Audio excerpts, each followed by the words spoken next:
अब देखते हैं next problem. 2 cylinders as shown in figure A means this one, weight 400 Newton, A का wait है 400 Newton and B here A 400 Newton, B का है 200 Newton.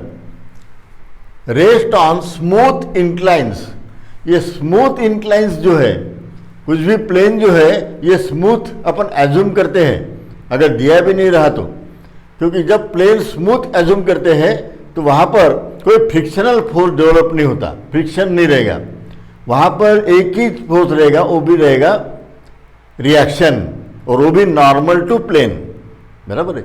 इसलिए ये वर्ड यूज है कि smooth incline. Okay, and connected by a bar, ये bar है, बार से कनेक्टेड है ये। Okay, find force P required to hold the system. अब क्या होगा, ये अगर P नहीं है, इसका वेट है 400, A का वेट जो है ये ज़्यादा है 400 न्यूटन, बराबर है, और ये वेट है 200 न्यूटन। उसके बाद इसका एंगल भी ज़्यादा है, ये 60 डिग्री है, यहाँ पर 45 डिग्री है। अब ये सर्कमस्टेंसेस में ये व्हील डेफिनेटली नीचे आएगी और ये व्हील को ऊपर लेके जाएगी, है ना। ये व्हील वेट भी ज़्यादा है और ये एंगल भी ज़्यादा है, तो ये वेट डेफिनेटली नीचे आएगा ये व्हील, और ये वाला ऊपर जाएगा। ऐसा नहीं होने देने के लिए P अप्लाई किया है, और वो भी 60 डिग्री में, वर्टिकल को 60 डिग्री दिया हुआ है। इसको अगर P अप्लाई करते हैं ये, तो ये रोक के रखेगा, तो ये रोक के रखने के लिए मिनिमम कितना P लगेगा, that we have to find out. तो यहाँ से यहाँ तक जाना है, बराबर है। For that I am going to draw या BD, फिर से सभी फोर्सेस बताऊंगा। अब यहीं पे भी बता सकते हैं, लेकिन समझने के हिसाब से मैंने थोड़ा और एक स्केच यहाँ पे निकाला है, इसको मैं कंप्लीट करूंगा अभी। Okay, this is cylinder A, ये वाला सिलेंडर B।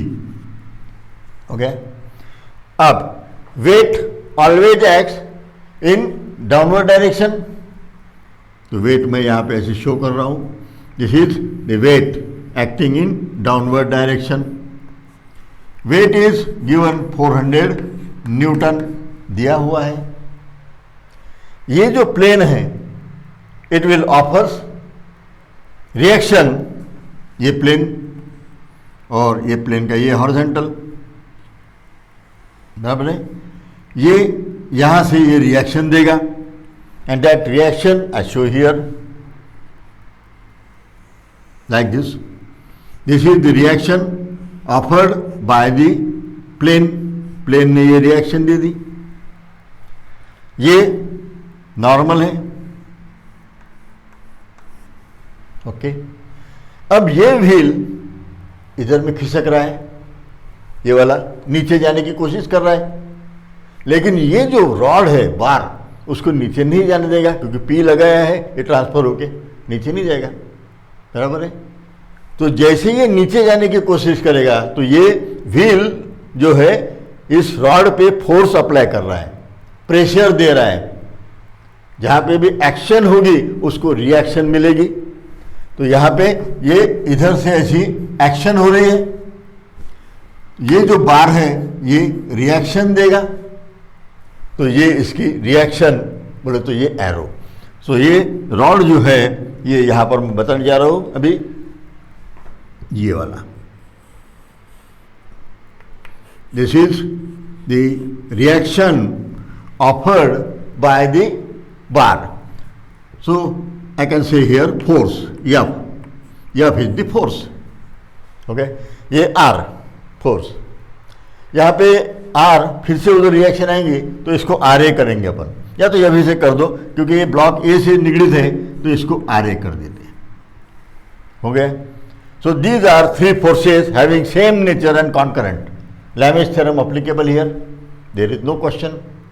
लैमिस थ्योरम सिर्फ एंगल निकालना है ना, तो एंगल निकाल लेते, उधर के फोर्सेस बाद में बताएंगे। ओके, तो यहाँ पे एंगल जो है ये दिया हुआ है 60 डिग्री, नोन है, बराबर है। ये एंगल अभी बार बार अपन ने निकाल चुके हैं ऑलरेडी, इसलिए मैं ये यहाँ पे डायरेक्टली एंगल लिख सकता हूँ। ये रहेगा 60 डिग्री, है ना। ये नॉर्मल ऐसा, ये 60, ये 60, ये 30, ये 30, ये 90, तो ये 60 हो गया, वो सिंपल। अब यहाँ पर दिया है ये एंगल 15 डिग्री, ये जो लाइन है ऐसी जा रही है, बराबर है। ये हॉरिजॉन्टल लाइन है, ये हॉरिजॉन्टल को दिया है, ये हॉरिजॉन्टल लाइन। ये एंगल अपने पास में है 15 डिग्री, बराबर है। ये है 90 डिग्री इस ट्रायंगल में, ये 90, ये 15, तो ये एंगल हो जाएगा 75। यदि ये 75 हो जाता है तो ये टोटल एंगल अपने को तो मिल गया अभी, बराबर है। तो ये टोटल एंगल अपन लिख भी सकते हैं अभी यहां पर, this is the total angle from this to this, total angle. ये कितना होगा? 135 डिग्री, है ना। 60 प्लस 75, 135। ओके, देन अब इस लाइन में ये 75 है, ये एक लाइन है पूरी, ये टोटल 180। अब ये 75 है तो ये बचा हुआ एंगल ये कितना रहेगा?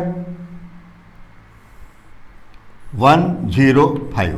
अपने को एंगल्स चाहिए 105। अब 105 भी पता है, 35, 135 पता है, 360 में जो उसको घटा दो, या तो फिर ये 60 पता है ना। तो अपन अभी ये एंगल निकाल सकते हैं ऐसे, 180 minus 60, so it is 120 degree. Okay, तो ये एंगल्स अपने पास में आ गए। अब अपने को लगने वाले सब एंगल आ गए, ये एक, ये दूसरा और ये तीसरा, ये एक, ये एक और ये वाला, बराबर, ये वाला।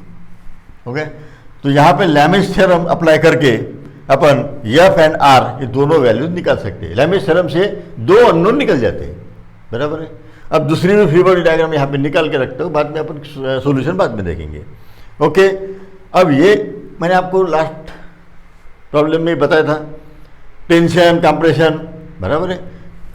यहाँ पर बताया था मैंने, ये अगर कोई बार है, इसमें टेंशन शो करना है तो एरो आवे, तो ये एरो और ये एरो अपोजिट होते हैं।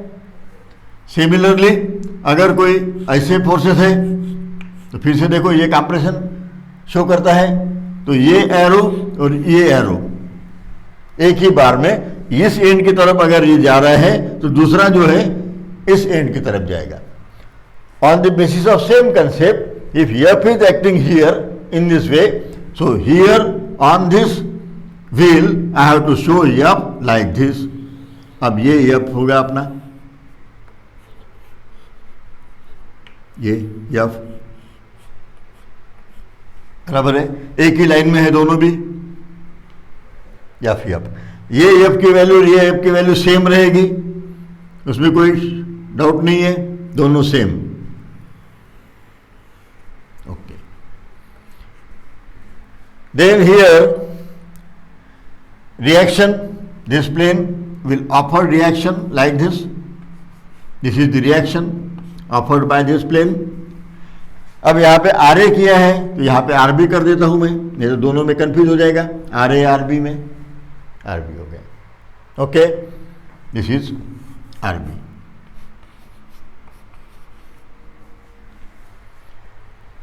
ये दो फोर्सेस हो गए। अब पी दिया है यहां पर, ये this force P is given with angle 60 degree. Okay, इसके अलावा क्या बचा है अभी? उसका खुद का वेट शो करना होगा। So the weight acting in downward direction like this, W and that is equals to 200 newton. ये दिया है वेट। तो यहां पर कितने फोर्स हो गए? 1 2 3 4 है ना। यहां पर फोर्सेस हो गए 4, ये एक फोर्स है।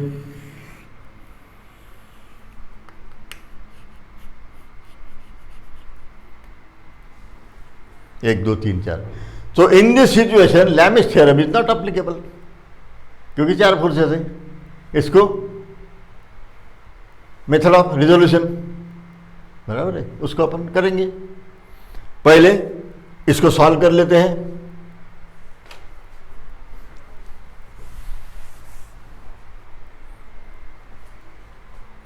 पहले एक फॉर व्हील ए व्हील के लिए यहां पर apply Lami's theorem.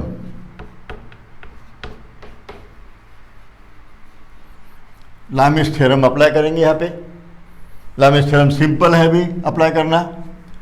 F divide by sine of F के सामने वाले साइन एंगल, ये एफ है, इसके सामने वाला 120, बराबर है। देन आर ए के सामने वाला एंगल है साइन ऑफ 105 आर ए। अब 400 न्यूटन, उसका सामने का एंगल 400 के सामने अपोजिट एंगल इट इज 135, ये वाला, यहां से ये angle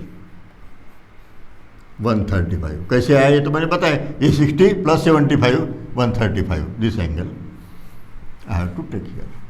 from this we will get the value of F.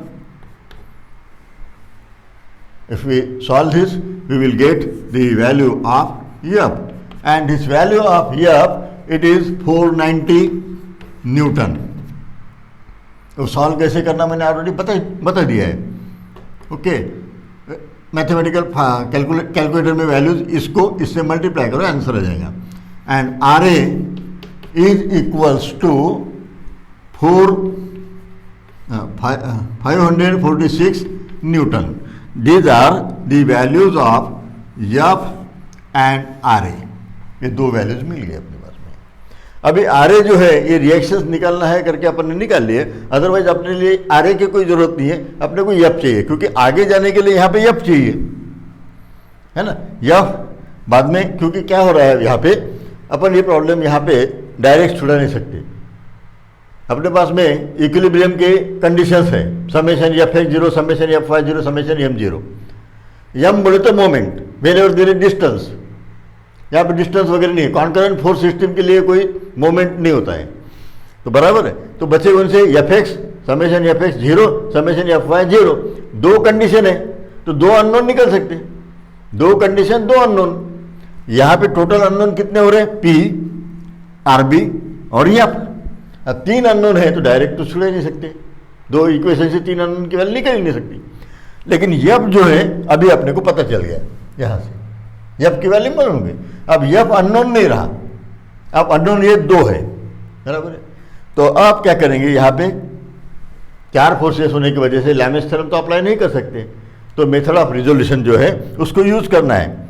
For that we required axes. So here I am going to mark this axis, here horizontal axis x, this is axis x, and here this is axis y। ये हो गए axis x और y। अब algebraic sum of forces along x direction along y direction वो कर सकते हैं अपन। तो resolve all forces along x and y axis. Resolve करेंगे अपन। Summation F x must be equal to 0, equilibrium की कंडीशन है। अभी अपने को दिया है वैसे कि ये ब्लॉक यहां पर दिया है required to hold the system. Hold the system means we have to maintain equilibrium और rest condition. We have to maintain equilibrium means rest condition. ये बॉडी, ये जो सिस्टम है जगह पे रुक के रहना चाहिए, तो जगह पे रुक रही, इसका मतलब this forces satisfy our equilibrium condition. Equilibrium रखना है तो इक्विलिब्रियम की कंडीशन उसको सेटिस्फाई करना है। तो इक्विलिब्रियम की कंडीशन क्या है? Summation F x 0, summation F y 0 and summation M 0। लेकिन यम का यहाँ पे काम नहीं है, यम अप्लाई नहीं होता है। यम के लिए चाहिए डिस्टेंसेस। कॉन्करेंट फोर्सेस में डिस्टेंस ही नहीं रहते, सभी फोर्सेस एक पॉइंट में से जा रहे हैं, तो यम तो ऑलरेडी 0 ही है ना, यम 0 ही है। तो अपने को F x summation F x 0 करना है, समेशन एफ वाई 0 करना है। तो summation F x is equal to 0। So for that I am going to write equation. ये ऑलरेडी रिजोल्यूशन ऑफ फोर्सेस में अपन देख चुके हैं, वही अपने को यूज करना है। कौन से फोर्सेस है? 1 2 3 4। ओके, एफ एक्स में पी एंगल कहां से गिना है? एक्सिस वाई से। कंपोनेंट कौन सा निकल रहे हैं? यक्स। दोनों में डिफरेंस आ गया। एंगल गिना वाई से, कंपोनेंट निकल रहे हैं यक्स से, multiply by sine. So P sine of 60 degree.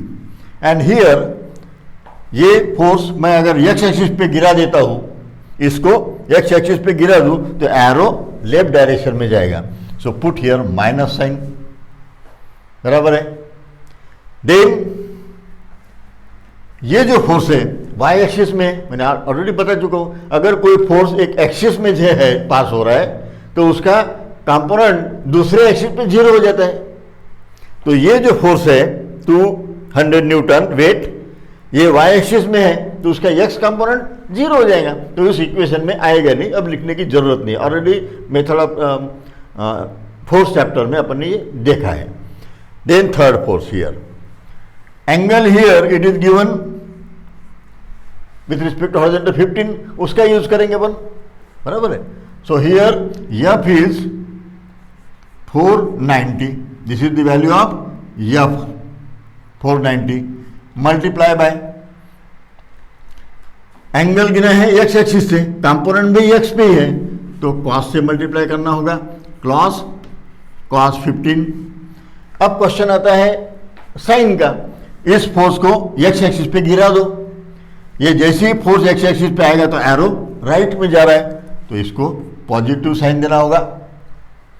Then अब ये फोर्स बचा है, बराबर है। अब इसका जो एंगल है ये है 45 डिग्री, ये ऑलरेडी हो चुका है अपना, ये 60 आता है यहाँ से, है ना, ये 45 है तो इधर में ये एंगल 45 बनेगा। ये ऐसे अगर करते हैं अपन, बराबर है, तो ये एंगल आएगा 45 degree. Okay, so here it is 45 degree. अब इसको मैं इसको उठा के ऐसे यहाँ पे रखूंगा तो एरो इधर जाएगा। So here minus R B into angle गिना है वाई से, कंपोनेंट ले रहे एक्स, ये हो गया अपोजिट, तो यहाँ पे sine 45 and all this should be equals to 0 because this is our condition of equilibrium. Summation F S must be equal to 0, ये तो हो गई condition. Okay, then another condition that I am going to use, summation F y is equal to 0। अब ये दूसरी condition लगाऊंगा, इसमें कोई आइडियाज क्लियर नहीं हुई होंगी तो यहाँ पे और हो जाएंगी। आप सभी फोर्सेस फिर से लेंगे, ये पी वाई एक्सिस से कंपोनेंट ले रहे अपन, अब वाई एक्सिस पे खड़ा करना होगा या तो गिराना होगा। इस फोर्स को मैं वाई एक्सिस पे ऐसे रोटेट करके रख दूंगा तो एरो डाउनवर्ड डायरेक्शन में जाएगा। तो put here minus sign, angle गिना है वाई एक्सिस से, कंपोनेंट भी ले रहे वाई, दोनों भी मैच हो गया। मैचिंग अगर है, अपोजिट नहीं है तो यहाँ पे मल्टीप्लाई करना होगा कॉस ऑफ 60 डिग्री, बराबर है, P cos of 60 degree. Then then another force 200। अब ये 200 है, डाउनवर्ड डायरेक्शन में है, पुट माइनस साइन। इसको साइन कॉस की मल्टीप्लिकेशन जरूरत ही नहीं होती है, उसका पूरा के पूरा इफेक्ट उसी एक्सिस में आ जाएगा, बराबर है। तो यहाँ पे साइन कॉस तो होगा ही नहीं। देन यफ, अब यफ को वाई एक्सिस पे लेके जाना है, इसको मैं ऐसे रोटेट करके घुमा के यहाँ पे रख दूंगा तो एरो नीचे आएगा, तो डाउनवर्ड डायरेक्शन में एरो आएगा, तो माइनस यफ साइन ऑफ 15। अब ये साइन अपन ने लिखा है, यहाँ पे कॉस रहना चाहिए, यफ को मल्टीप्लिकेशन, हाँ ये instead of F here 490 and here it is sine of 15, तो लिखा है ये यफ की वैल्यू है। यफ की वैल्यू यहाँ नहीं लिखी थी, इसलिए मेरा यहाँ पे क्या हुआ, यफ लिखा मैंने, तो नेक्स्ट इक्वेशन बनता था उसमें यफ डालना पड़ता था, तो यही पे लिख दो यफ की वैल्यू जैसे यहाँ पे लिखा है। ये कॉस है तो यहाँ पे साइन आना चाहिए, ये साइन है तो यहाँ पे कॉस आएगा, अपना करेक्ट हो रहा है। पहला इक्वेशन अगर करेक्ट होता है तो दूसरे इक्वेशन अपन वेरीफाई कर सकते हैं। और ये हो गए 1 2 3, चौथा फोर्स और बचा है आरबी इनटू, अब वाई एक्सिस पे इसको लेके चले जाओ, इसको रोटेट करो और ऐसे लाओ इसको बराबर, तो एरो अपवर्ड दिखेगा, तो पुट हियर पॉजिटिव साइन, बराबर है। एंगल गिना है वाई एक्सिस से, कंपोनेंट भी वाई एक्सिस पे है, तो multiply by cos of 45 degree and equals to 0। Okay, तो now this is equation number 1 and equation number 2. These two equations we obtained. So this is mathematical calculation. So directly I am going to give the answer here. P is equals to, it is 107.7 Newton. All values we have considered in Newton, so it is also Newton. And RB, it is also unknown, it is 538 Newton. These are the values of P and RB. Okay, so here we have calculated all unknown P और RB. ये equation जो है दोनों में इसमें unknown, यहाँ पे भी P है RB है, यहाँ पे P है, यहाँ पे RB है, तो ये साइमल्टेनियस इक्वेशन अपन आराम से छुड़ा सकते हैं with the help of calculator. Okay, तो अभी तक अपन ने देखे हैं प्रॉब्लम्स जो है न्यूमेरिकल्स, ये लैमिस थ्योरम पे देखे हैं। अब कुछ बीम, इसमें Lami's theorem plus method of resolution दो चीज़ें आ रहे हैं, इसलिए मैंने ये एग्जांपल लिया है। इसकी अगर कंसेप्ट अच्छे क्लियर हो जाती है तो बहुत से प्रॉब्लम छुड़ाने में आसानी होगी।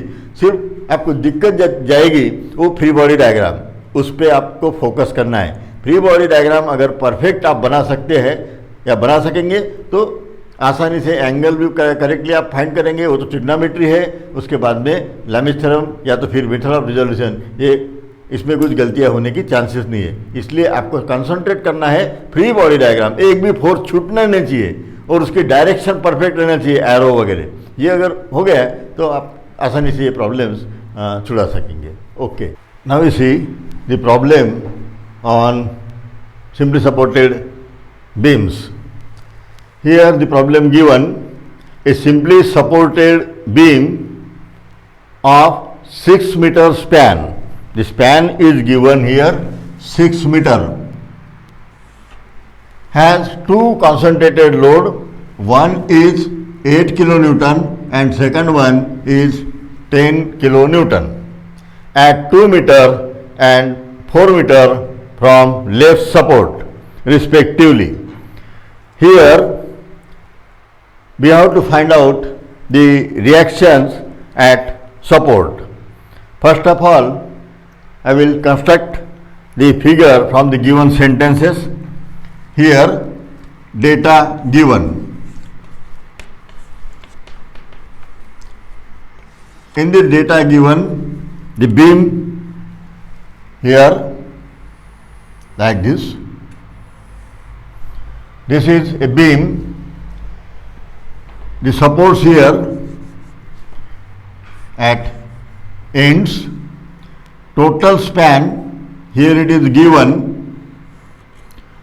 6 meter, then at 2 meter and at 4 meter there are 2 point loads. One is here 8 kilonewton and another one 10 kilonewton, and distance is 2 meter from left support, and this distance is given here 4 meter from left support. Now this is given beam, for which we have to calculate support reactions. Reactions means here this is support, so support I can say it is A, support B. Reaction at support A is denoted by RA, and reaction at support B, it is denoted by RB. These two values we have to find out. So under to find, here we write down normally the question asked RA and RB, ये दो चीजें पूछी गई है, RA और RB, बराबर है। अब नेक्स्ट स्टेप होगी अपनी सॉल्यूशन। इस सॉल्यूशन में जब भी ये प्रॉब्लम बीम के आते हैं तो we have to apply naturally conditions of equilibrium. तो कंडीशंस लगाना है। What are the conditions of equilibrium? Summation F x is equal to 0, summation F y is equal to 0, then summation M is equal to 0. So here there are two options. Normally we apply the condition of moment में summation M is equal to 0 ये लगाते हैं, और दूसरा summation F y is equal to 0, उससे answer आता है। तो मैं यहाँ पे थोड़ी मेथड चेंज कर रहा हूँ, आप ध्यान दीजिए। Here I am going to apply summation m is equal to 0. Summation m is equal to 0 means moment. For taking moment, we require reference point. So I will choose here point A as a reference point for distance measurement, or we can say moment is taken about A point से moment लेंगे अपन, उसको turn करने की कोशिश करेंगे. That's why I write down here A, and statement here taking moment about A point से moment लेंगे अपन. तो RA is passing through A. RA जो है A से पास हो रहा है, बराबर है. तो RA will not give any moment. RA कुछ मोमेंट नहीं देगा, क्योंकि इसका परपेंडिकुलर डिस्टेंस जो है ये RA, ये A पॉइंट, अगर ये मान लो ये पॉइंट है और RA जो है उसी पॉइंट में से जा रहा है, तो परपेंडिकुलर डिस्टेंस उसका 0 हो गया. So here need not to write RA into 0 as it is first problem, so I will write down, otherwise not necessary to write down RA into 0. One by one में take forces. इसके बाद force आता है 8 लिख दिया. Moment है force into distance, so force हो गया. फोर्स का परपेंडिकुलर डिस्टेंस ए से कितना है 2, ये लिख दिया 2. ये मोमेंट कैसे देगा? ये फोर्स जो है वो 8 ए पॉइंट को ऐसे रोटेट करेगा, बराबर है. So it is anti clockwise, sorry, A point को ऐसे रोटेट करेगा, so it is clockwise. So clockwise means positive. So here I will write down positive sign. Moment जब भी लेंगे तब क्लॉकवाइज एंटी क्लॉकवाइज. फोर्सेस लेंगे तो अपवर्ड डाउनवर्ड लेफ्ट राइट, बराबर है. लेकिन मोमेंट है तो वहाँ पे रोटेशन है, तो क्लॉकवाइज या एंटी क्लॉकवाइज, ये दोनों में से एक. Okay, now this force will also rotate point A point को ऐसे रोटेट करेगा. So it is also clockwise.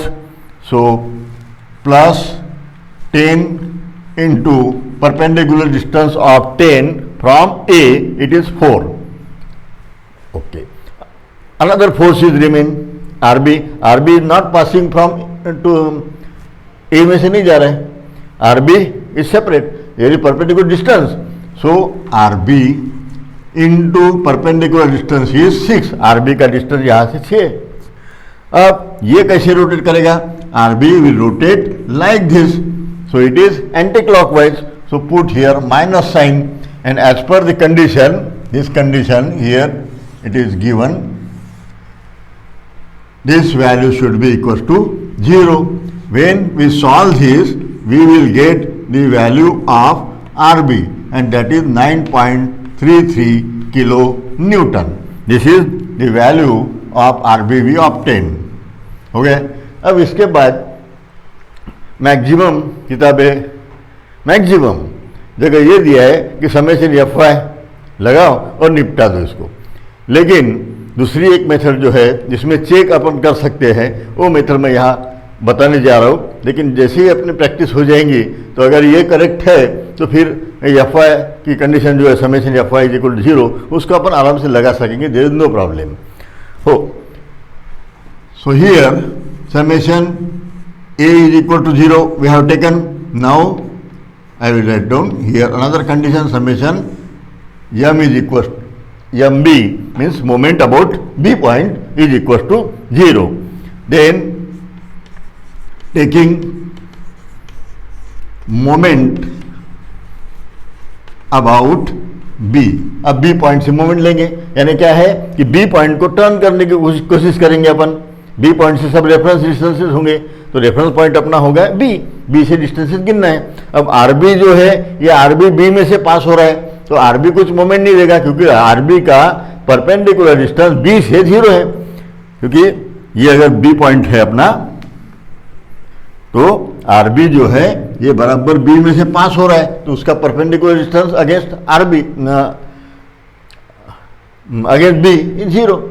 So RB will not give any moment, but still I write here RB into 0. Why this 0? है कि नहीं? तो ये ध्यान में रहना चाहिए, आना चाहिए, इसलिए मैं यहाँ पे लिख रहा हूँ, अदरवाइज इसकी लिखने की जरूरत नहीं है, 0 ही है।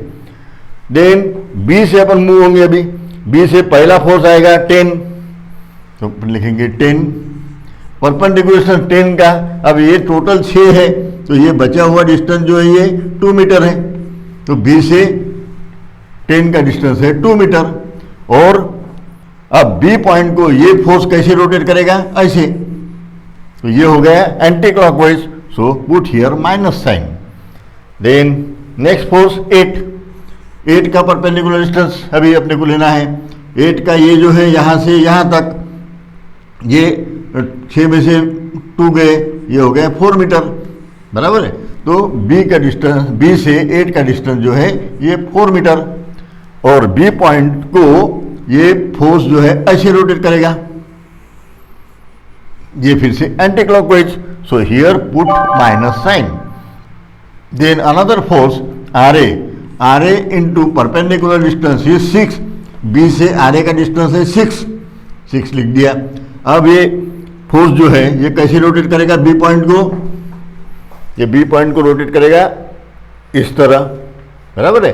तो ये हो गए clockwise moment, so here put here positive sign and equal to 0। When we solve this, here there is only one unknown, एक ही अननोन है, ये तो 0 ही है, तो RA is equal to 8.67 kilo Newton.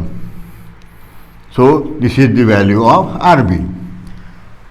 अब इसमें क्या है, ये दोनों इक्वेशंस इंडिपेंडेंट है, एक में के ऊपर डिपेंड नहीं है, बराबर है।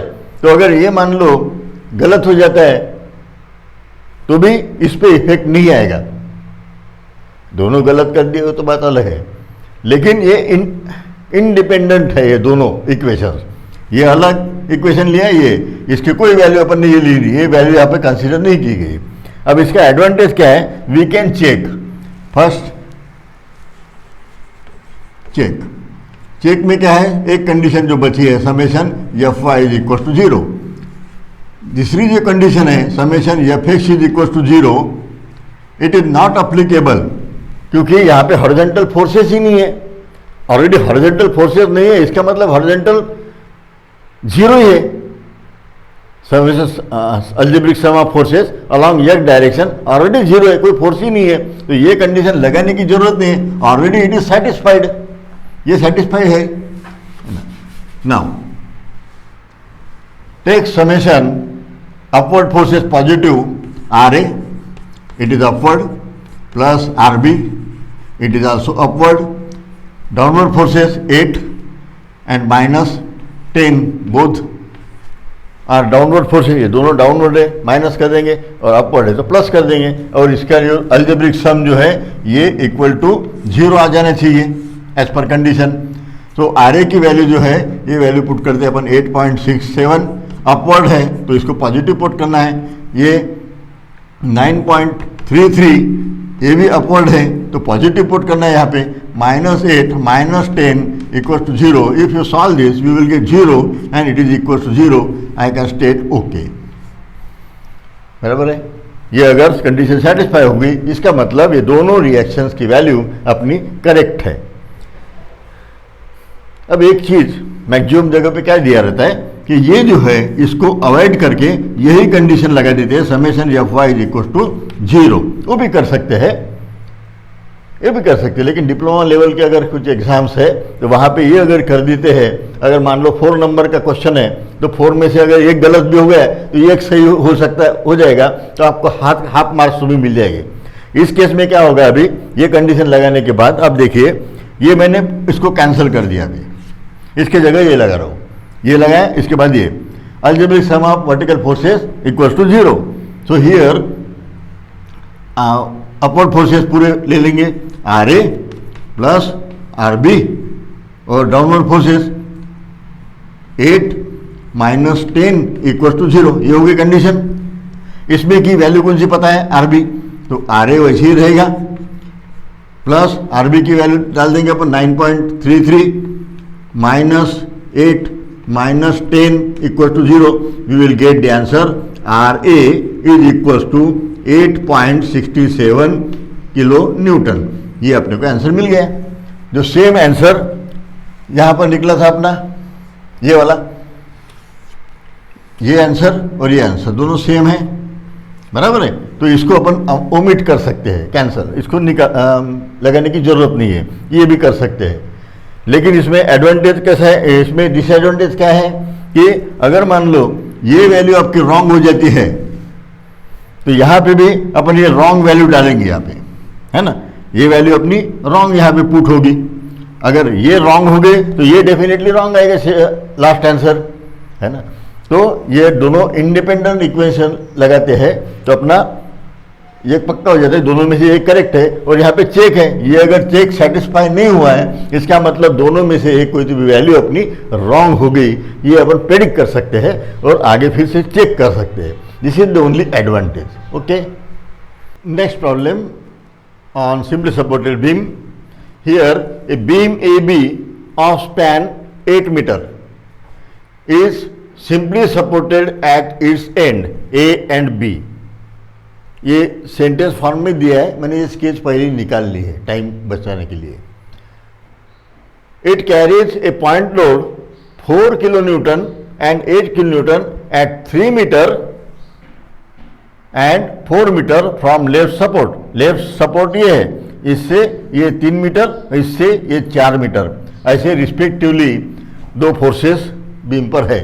In addition to this it also carries UDL of W kilo newton per metre. Unit अपने को पता है UDL का, kilo newton per metre.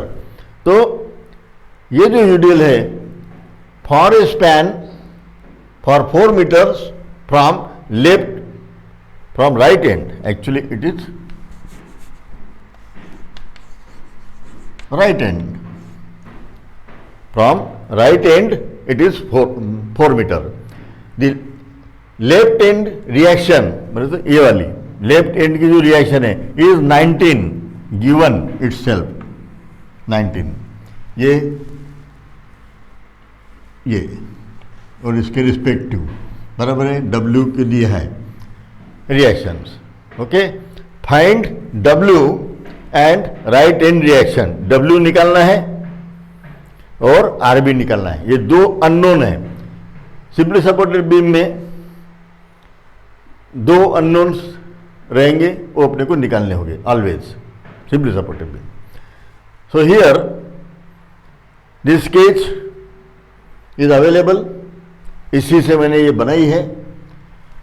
To find W और RB, ये दो चीज निकालना है। सेम प्रोसीजर अपन फॉलो करते हैं, वैल्यू आ जाएंगी। दो अननोन है, ज़्यादा सोचना नहीं है। कोई भी प्रॉब्लम इंजीनियरिंग में मैकेनिक्स की जो प्रॉब्लम्स है उसमें बहुत ज़्यादा सोचना नहीं है, फ्री बॉडी डायग्राम करेक्टली निकालना है। अगर इक्विलिब्रियम का प्रॉब्लम है तो इक्विलिब्रियम के कंडीशंस लगाना है। कोई फ्रिक्शन का अगर है तो फ्रिक्शन के जो मेन फार्मूला है F equal to mu R, उसको लगाना है, बाद में कंडीशन ऑफ इक्विलिब्रियम लगाना है, वो लगा देना है, ऑटोमेटिक आंसर आ जाएगा। सिर्फ फ्री बॉडी डायग्राम ये करेक्ट रहना चाहिए। ये भी जैसी डायग्राम ये एकदम से करेक्ट रहना चाहिए। इसमें अगर आपका मिस्टेक हो गई, ये 3 मीटर कुछ अपन इधर से गिन लिए, या तो ये 4 मीटर जो राइट सपोर्ट दिया है तो यहाँ से गिन लिए, ये थोड़ा सा भी अगर मिस्टेक हो जाता है तो प्रॉब्लम कितना भी करेक्ट हो आपको नंबर नहीं मिलने वाले, क्योंकि जो पूछा है उसका आंसर एक्सपेक्टेड है। जो पूछा ही नहीं है अपने हिसाब से अगर कोई बीम बना लेगा और उसका आंसर करेक्ट निकालेगा तो उसको कोई वैल्यू नहीं है। Okay, now under the solution first summation M A is equal to 0। इसका मीनिंग क्या होता है? Moment, M stand for moment and A means point about which the moment is taken. कौन से पॉइंट पे मोमेंट ले रहे, मतलब तो वहां से डिस्टेंसेस गिनना है अपने को, ए पॉइंट। इसका एक्चुअल मीनिंग है कि ए पॉइंट को कैसे टर्न करेगा, clockwise anti clockwise. So here taking moment about A point से मोमेंट लेंगे। ओके, तो here one by one we consider forces. R A force जो है ये ए में से पास हो रहा है, तो परपेंडिकुलर डिस्टेंस आर ए का ए से 0, क्योंकि इसकी लाइन ऑफ एक्शन बराबर ए में से पास हो रही तो ए से परपेंडिकुलर डिस्टेंस 0 ही होगा। और उसको यहाँ पे लिखने की जरूरत भी नहीं है, अब लास्ट प्रॉब्लम में अपन ने लिखा था, यहाँ जरूरत नहीं है। Next force 4 and multiply by perpendicular distance is 3, और ये रोटेट करेगा क्लॉकवाइज, ऐसे ये clockwise, so it is positive. दूसरा फोर्स है 8 and multiply by perpendicular distance 4, यहाँ से ये डिस्टेंस कितना है 4 परपेंडिकुलर डिस्टेंस, और ये भी रोटेट होगा ऐसे ही, ए पॉइंट को ऐसे रोटेट करेगा, तो ये हो गया क्लॉकवाइज। देन W, अब W के लिए मैं थोड़ा यहाँ पे और एक बताता हूँ। अगर ये W है, कल परसों बताया था मैंने, लास्ट पीरियड में बताया था, अगर ये suppose to be 10 kilo newton per metre है, न्यूमेरिकल वैल्यूज अगर लेते हैं तो बहुत जल्दी आसानी से समझ में आ जाता है, और इसका स्पैन 5 मीटर है, बराबर है 10 kilo newton per metre. 1 metre में 10 किलो न्यूटन, 5 मीटर में कितना, तो ये है ऐसा स्पैन, बराबर है। तो ये होगा 10 multiply by 5 equals to 50 and kilo newton. अभी देखो 10 को क्या है unit, kilo newton per metre, इसका यूनिट है मीटर, बराबर है। ये metre metre cancel, so answer will be here kilo newton. अभी ये किलो न्यूटन मीटर था, यहाँ पे भी किलो न्यूटन। तो ये पॉइंट लोड में अपन ने कन्वर्ट किया, तो पॉइंट लोड ये कहाँ पर एक्ट होगा, सीजी पे। कोई भी लोड सीजी पे एक्ट होता है, तो इसका सीजी कितने डिस्टेंस में बनेगा 2.5 मीटर ऐसा, और ये 2.5 मीटर, बराबर है। ये सीजी पे एक्ट होगा, तो इसी लोड को मैं यहाँ कन्वर्ट कर सकता हूँ। ये हो गया अभी पॉइंट लोड, उसका मैग्नीट्यूड रहेगा 50 किलो न्यूटन, हो गया। तो यूडीएल को मैंने ये अपने कन्वीनियंट के लिए, सिर्फ प्रॉब्लम छुड़ाने के लिए इसको कन्वर्ट कर दिया। Actually UDL is UDL, point load, लेकिन कैलकुलेशन पर्पज के लिए यूडीएल को पॉइंट लोड में कन्वर्ट करके फिर अपन डिस्टेंस गिनते हैं। इसका इफेक्ट अलग रहेगा। यूडीएल की shear force diagram, bending moment diagram अलग रहेगी, पॉइंट लोड की शेयर फोर्स और बेंडिंग मोमेंट डायग्राम ये अलग रहेगी। तो ये आगे जो है इतनी सर्कस करने की जरूरत भी नहीं रहेगी आपको, तो ये सिर्फ समझने के लिए है। बाद में यूडीएल को यूडीएल ही रखेंगे, जैसे ये प्रैक्टिस हो जाती है तो इतना करने की ज़रूरत नहीं है। सिर्फ एक चीज़ यहाँ पे मैं अभी बताने जा रहा हूँ, उतना ध्यान में रखना है और उसी तरह से उसको लिखना आवश्यक होता है, अदरवाइज मिस्टेक होने के चांसेस बन जाते हैं। तो अब यूडीएल लेंगे अपन। ये यूडीएल कितना है, W कितना स्पैन है इसका, 4, तो W इंटू 4, इसको ब्रैकेट में लिखना कभी भी। तो ये हो गया टोटल लोड ही हो गया, नहीं तो ये गलती हो जाती। ये 4 हो गया, ये 4 लिख दिए अपन, यहाँ पे मल्टीप्लाई कर रहे ना, तो सेकंड टर्म यानी डिस्टेंस ऐसा एक हो सकता है, ऐसी गलती होने के चांसेस है। इसलिए यूडीएल जहाँ पे भी है तो यूडीएल को उसका स्पैन से मल्टीप्लाई करके उसको ब्रैकेट में लिख देने का। ओके, तो W इंटू इसका स्पैन लिख दिए। अब ये टोटल लोड ही हुआ, किलो न्यूटन पर मीटर था, अब ये किलो न्यूटन में कन्वर्ट हुआ, पॉइंट लोड हुआ, वो एक्ट होगा सेंटर में, है ना, यूडीएल के स्पैन के सेंटर में। लेकिन अपने को डिस्टेंसेस गिनना है यहाँ से, तो यहाँ से ये डिस्टेंस कितना होगा, यहाँ से ये 4 + 2 6, सो मल्टीप्लाई बाय 6। और ये भी रोटेट करेगा इसी तरह clockwise, so put here positive sign. Then next force remain RB into perpendicular RB का ये कितना है 8, और ये रोटेट करेगा इस तरह, बराबर है। RB ये पॉइंट को ऐसे रोटेट घुमाएगा, तो ये माइनस हो गया, एंटी क्लॉकवाइज -0। 0 क्यों, क्योंकि ये कंडीशन ही अपनी है, ये 0 हो जाना चाहिए। इस इक्वेशन से अब 2 अननोन होने की वजह से आंसर निकलने वाला नहीं है, तो अननेसेसरी दूसरी स्टेप लिखेंगे नहीं अपन। कैलकुलेटर में आप कैलकुलेट कर सकते हैं, अननेसेसरी टाइम जाता है। और दूसरी चीज़ ये भी है कि गलतियाँ भी हो जाती है, कभी प्लस की माइनस साइन हो जाती, वो भी नहीं होगी। एक अगर करेक्ट लिख लिया तो उतना टाइम भी बचेगा और गलती भी नहीं होगी, उसको रहने देते, क्योंकि इसको फाइनल आंसर निकलने वाला नहीं है। तो second condition that I am going to use, B = 0। अब मोमेंट कहाँ से लेने वाले, B से, सभी फोर्सेस की। अब यहाँ पे क्या होगा, RB B में से पास हो रहा है, तो RB will not give any moment, क्योंकि RB का B से परपेंडिकुलर डिस्टेंस 0 है, क्योंकि लाइन ऑफ एक्शन उसकी B में से ही पास हो रही है, बराबर है। अब नेक्स्ट फोर्स आता है UDL। पहले UDL ले लेंगे, W इंटू 4, इसको ब्रैकेट में डाल दिया, ये लोड ही हो गया। अब इसका सेंटर अपने को यहाँ से गिनना है, डिस्टेंसेस अभी B से गिनना है, तो यहाँ से ये आ जाएगा 2, सो मल्टीप्लाई बाय 2, बराबर है। और ये रोटेट करेगा ऐसा, ये हो जाती है एंटी क्लॉकवाइज। B पॉइंट को ऐसे रोटेट करेगा, तो एंटी क्लॉकवाइज है, तो इसको माइनस साइन पुट करते हैं। ओके, नेक्स्ट फोर्स है 8 को मल्टीप्लाई करेंगे उससे परपेंडिकुलर डिस्टेंस से 4, ये भी रोटेट करेगा, B पॉइंट को ऐसे रोटेट घुमाएगा B पॉइंट को, तो ये हो गया माइनस। देन 4 परपेंडिकुलर डिस्टेंस 4 का, अब यहाँ से ये डिस्टेंस गिनना है, ये 8 है, 8 में से 3 घटा तो ये 5 हो जाएगा, बराबर है, तो ये 5,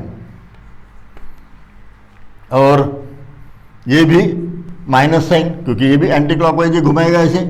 अब है RA = RA की वैल्यू ऑलरेडी दी है, तो मैं पुट कर देता हूँ 19 and multiply by this total span 8, और ये घुमाएगा ऐसे, B पॉइंट को ऐसे घुमाएगा, तो ये हो गया, इसका ये क्लॉकवाइज घुमा रहा है वो, तो इसको पॉजिटिव साइन देना पड़ेगा, and = 0। When we solve this, we will get the value of W is 12.5 kilo newton और पर मीटर। UDL का unit kilo newton per metre है, तो वो वैल्यू हो गई। अब ये same value W put in this equation, है ना, तो equation number 1, equation number 2, so here I can write from equation number 1, ये इसको यहाँ पे पुट कर देंगे, तो we will get the value of RB and that is = 43 kilo Newton. Okay, तो पहले सिर्फ पॉइंट लोड का एक प्रॉब्लम लिया था अपन ने, अभी एक UDL को इंसर्ट करके लिया है, और बाद में एक बेयरिंग लोड का इंसर्ट करूँगा मैं, तो ऐसे बीम के सभी वेराइटीज जो है वो कवर हो जाएगी। हाँ, इंक्लाइन फोर्सेस अगर है तो ऑलरेडी उसको मैंने बता दिया है बहुत बार, और कई बार आने भी वाले हैं, तो उसको रिजॉल्व करना है। कोई भी इंक्लाइन दिखता है तो उसके दो बनाने के पार्ट, वो तो देखे अपन ने, कंपोनेंट्स कॉस और साइन से मल्टीप्लाई करके एंगल गिन के, बराबर है, तो उसका वो हो जाएगा। तो ओके।